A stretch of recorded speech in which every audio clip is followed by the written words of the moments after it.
I'm craving sweets at night. What do you do rather than reach for candy or ice cream? Are there better sweet choices?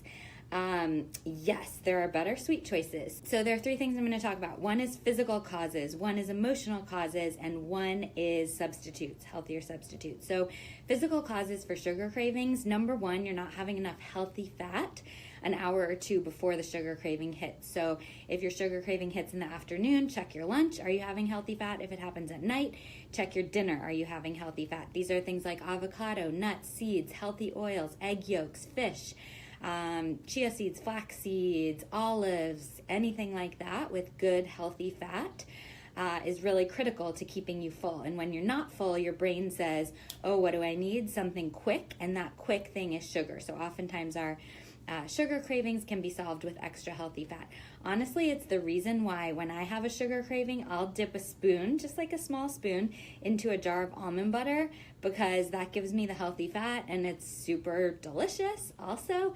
And that can help reduce the sugar craving. So not enough healthy fat. Number two, if it's happening at night, is that you're tired.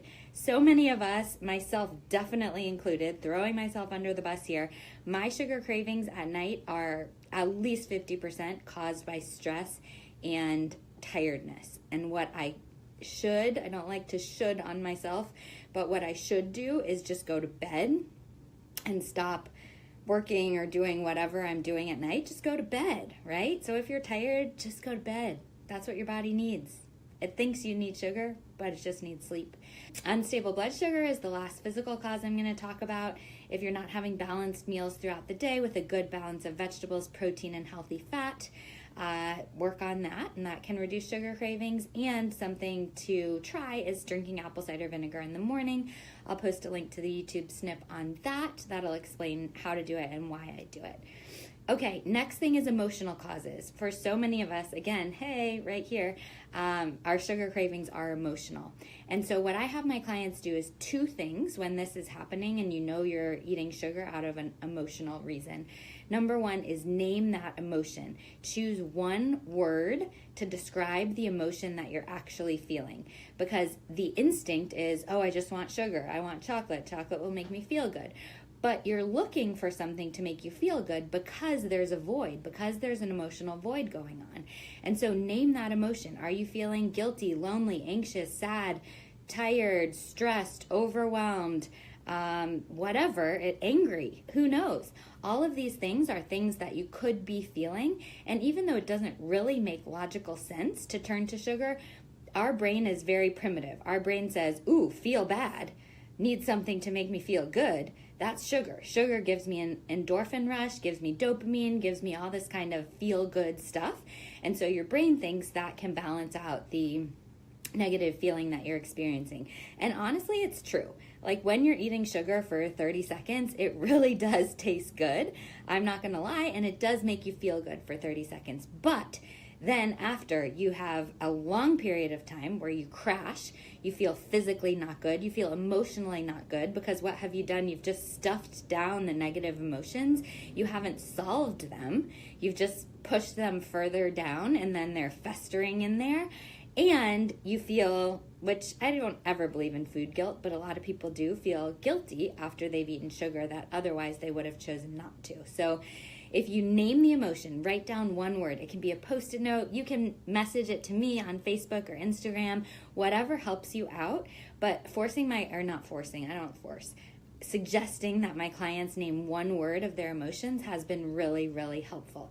Then, if you see it written down, like, oh, I'm feeling lonely. Well, chocolate's not going to solve my loneliness. I should call a friend. I should email someone.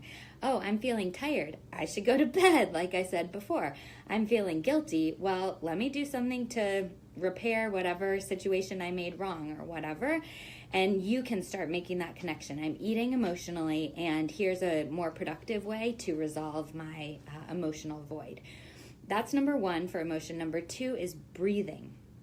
Breathing, I know it sounds simple. It sounds like it's not strong enough to take care of that true chocolate craving, but it is. Deep breathing, focusing on the breath, centers you. It actually activates your prefrontal cortex, which a lot of people say is like the willpower center. Breathing, suffice it to say, it does work to help you feel more in control. Okay, now to what Amanda really asked, which is healthier substitutes. Number one is tea. You know, I've said this before, I have like 20 tea varieties right under where you're watching right now in my desk because I'm always drinking tea. It's a great way to stay hydrated, herbal tea, and it tastes good. Yum. And it has a lot of good health benefits as well. So that's the best. If you can convince yourself that a nice peppermint tea, there's chocolate peppermint tea, there's sleepy time tea, something like that is good enough for your sweet tooth, awesome for you. If not, which let's be honest, sometimes it doesn't work for me, and I still want something sweet, and I should, there's the should again, go do my emotional work and things like that, but sometimes you just want a little dessert. So last night I had pears. Shout out to my father-in-law Gary, who got pears sent to me, and they are really awesome. I chopped a pear up and put cinnamon, lots of cinnamon. I like cinnamon a lot, and it's good for balancing your blood sugar, so I put lots of cinnamon on it, and you can microwave it for like a minute or maybe even more depending on the strength of your microwave, or you can cook it on the stovetop, and it gets to be like apple pie filling. I do this with apples too. It's really awesome, and there's sugar obviously from the fruit, but there's no added sugar. I don't put any sugar in there. So that can be a really healthy substitute. And then if you're like me and you need some healthy fat to feel more stable, then I put a little scoop of almond butter on top of there. One thing that I do many nights during the week is have a chocolate milkshake. So I use Skinny Gut protein powder. I'll post a link in the comments below, and some unsweetened almond milk and maybe some extra unsweetened cocoa powder and ice, and blend it up, and it's awesome. It tastes like a nice milkshake, and that gives me some good protein before I go to bed to help me sleep. It lowers my body temperature, which is actually good for you before you sleep. It hydrates you, sweetened with stevia, all good. You can make some little pumpkin protein balls, which I keep in my freezer a lot of times. I have some there now. I'll post a link in the comments below.